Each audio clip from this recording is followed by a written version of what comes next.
নমস্কার দর্শক বন্ধুরা, সকলকে জানাই শুভ বিজয়ার আন্তরিক প্রীতি, শুভেচ্ছা ও অভিনন্দন। বন্ধুরা, কোজাগরী লক্ষ্মী পূজা আসন্ন। আমরা প্রায় সকলেই এই পূজা করে থাকি। আর এই পূজার সম্পর্ক রূপেই এক ঘরোয়া পূজা, এক যে কেউ এই পূজা সম্পন্ন করতে পারেন। তাই আপনি যদি এই বছর কোজাগরী লক্ষ্মী পূজা করতে চান, তাহলে সহজ সরলভাবে মায়ের পূজা সম্পন্ন করতে পারেন। দেখবেন মা তাতেই সন্তুষ্ট হবেন। এই প্রসঙ্গে আপনাদের জানিয়ে দিই যে এই বছর 3432 বঙ্গবাদ 2025 সালে এই কোজাগরী লক্ষ্মী পূর্ণিমার দিন কবে এবং কখন পড়েছে, এবং লক্ষ্মী পূজার যে অমৃত যুগের সময় অর্থাৎ সবথেকে আদর্শ উত্তম সময় কোন সময় পড়েছে, এবং এই কোজাগরী লক্ষ্মী পূজা কোন উদ্দেশ্যে করা হয়ে থাকা তা ইতিপূর্বেই একটি ভিডিওর মাধ্যমে আপনাদের সামনে ব্যক্ত করছি। প্রয়োজন বোধ হলে দেখে নেবেন। আজ এই ভিডিওর মাধ্যমে আপনাদের সামনে আলোচনা করব কোজাগরী লক্ষ্মী পূজা পদ্ধতি সম্পর্কে। কোজাগরী লক্ষ্মী পূজায় কী কী উপকরণ প্রয়োজন এবং পূজার পর যে কাজটি অবশ্যই করতে হয়। আশা করি দর্শক বন্ধুরা এই ভিডিওটির আপনার সমৃদ্ধি করবে। নমস্কার দর্শক বন্ধুরা।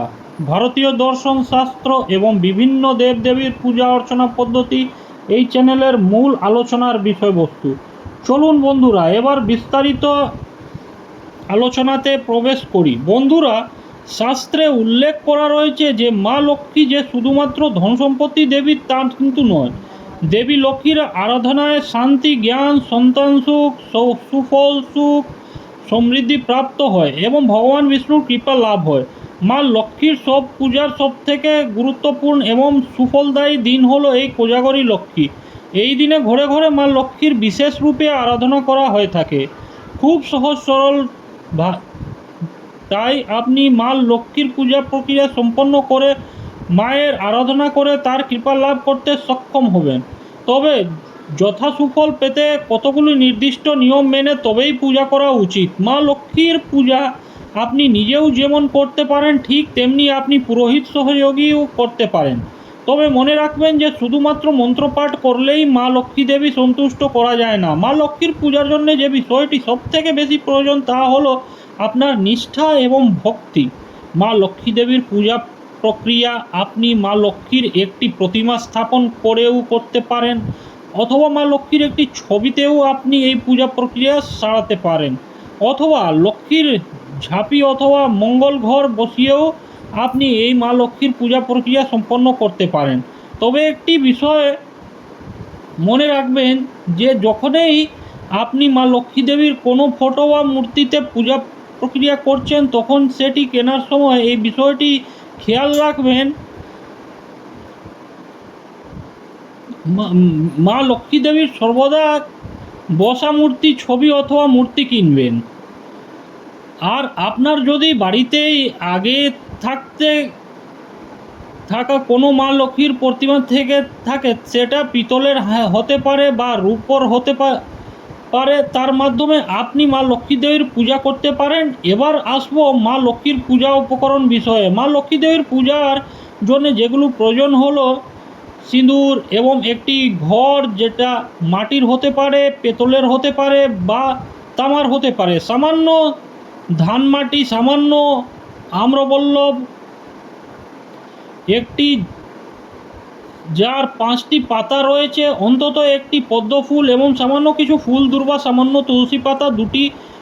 এই তুলসী পাতা মান মেনে রাখবেন মা লক্ষ্মীর জন্যে নয়, ভগবান বিষ্ণুর। এবং তার সঙ্গে লাগবে কাঁঠালি কলা বা হরিতুকু অথবা একটি ডাব।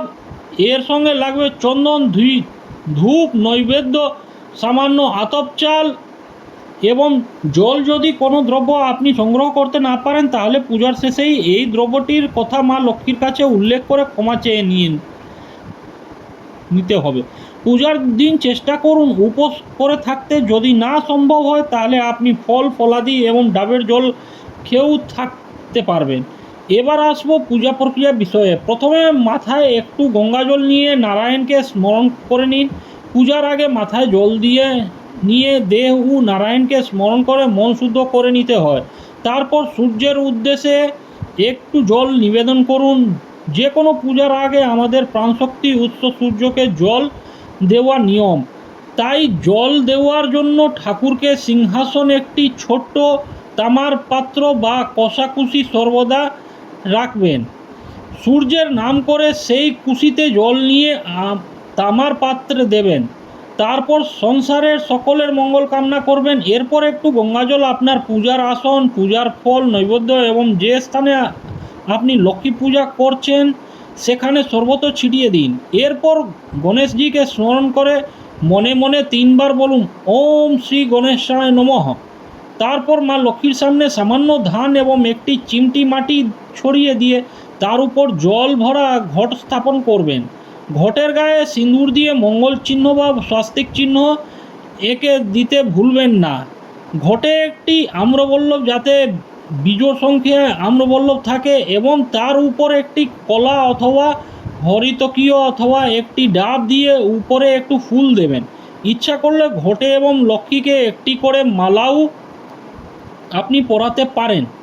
যে হরিতকি কলা অথবা ডাব ঘটের উপর দিচ্ছেন তার উপরেও একটি স্বাস্তিক চিহ্ন এঁকে দেবেন। এরপর মা লক্ষ্মীর সামনে বসে চোখ বন্ধ করে রূপটি হাত জোর করে মনে মনে ক্ষণিকক্ষণ চিন্তা করবেন।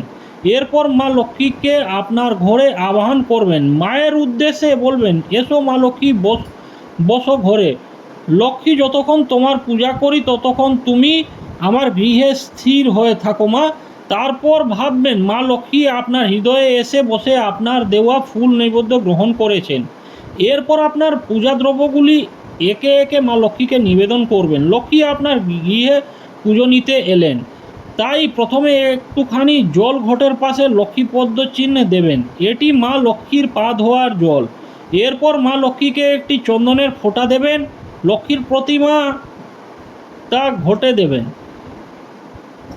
না থাকলে আপনি ফুল চন্দন মাখিয়ে তা ঘটে দেবেন।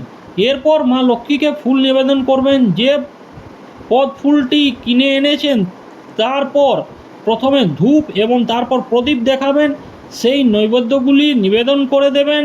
তারপর ফুল দিয়ে পুষ্পাঞ্জলি দেবেন। পুষ্পাঞ্জলি দেওয়ার সময় এই মন্ত্রটি উচ্চারণ করবেন, এসু সহজ চন্দন পুষ্পাঞ্জলি, ওম শ্রী লক্ষ্মীদেব নমঃ মন্ত্রটি উচ্চারণ করবেন। 3 বার উচ্চারণ করবেন এবং অন্তত 3 বার পুষ্পাঞ্জলি দেবেন। পুষ্পাঞ্জলি দেওয়ার পর নারায়ণের উদ্দেশ্যে একটি ফুল এবং 2টি তুলসী পাতা দেবেন। তারপর ইন্দ্র এবং কুবের নামে 2টি ফুল ও ঘটে দেবেন। মা লক্ষ্মীর পাঁচাকে একটি ফুল নিবেদন করবেন। এবং আপনি যদি দীক্ষিত হন তাহলে এরপর আপনার গুরু মন্ত্র যথাশক্তি দিয়ে জপ করে মা লক্ষ্মীর বাঁ হাতের উদ্দেশ্যে জপ সমর্পণ করবেন। এবং আপনার বাড়িতে যদি পান সুপারি দেওয়ার প্রথা থাকে তাহলে সেক্ষেত্রে মা লক্ষ্মীকে অবশ্যই পান সুপারি দেবেন। এরপর যে বিষয়টি অবশ্যই করতে হয় তা হলো পূজার শেষে মা লক্ষ্মীর ব্রতকথা এবং পাঞ্চালী পাঠ অথবা শ্রবণ করতে হয়। এই বিষয়টি না করলে কোজাগরী লক্ষ্মী পূজা সম্পূর্ণ থেকে যায়। তাই কোজাগরী লক্ষ্মী পূজার পর মা লক্ষ্মীর ব্রতকথা এবং পাঞ্চালী অবশ্যই শ্রবণ করুন বা পাঠ করুন। এভাবে সহজ সরলভাবে আপনি নিজেই বাড়িতে বসে মা লক্ষ্মীর পূজা প্রক্রিয়া সম্পন্ন করতে পারবেন। তবে যদি পুরোহিতদের সাহায্য নেন তাকে অবশ্যই দক্ষিণা প্রদান করবেন এবং তার কথা অনুযায়ী চলার চেষ্টা করবেন। একটি বিষয় সর্বদাই মনে রাখবেন যে আপনি মা লক্ষ্মীকে কী নিবেদন করছেন সেটা কিন্তু মূল বিষয় নয়। মূল বিষয় হলো আপনি কীভাবে নিবেদন করছেন। আপনি যা কিছুই নিবেদন করুন না কেন সেই নিবেদনের মধ্যে যেন নিষ্ঠা, ভক্তি এবং বিশ্বাস থাকে। আশা করি দর্শক বন্ধুরা এই ভিডিও থেকে সমৃদ্ধ হয়েছেন। সকলেই ভালো থাকুন, সুস্থ থাকুন। মায়ের কৃপায় আপনার ও আপনার পরিবারের সুখ, শান্তি, সমৃদ্ধি, বৃদ্ধি হোক এই কামনা করে আজকের মতো ভিডিওটি এখানে শেষ করলাম। নমস্কার।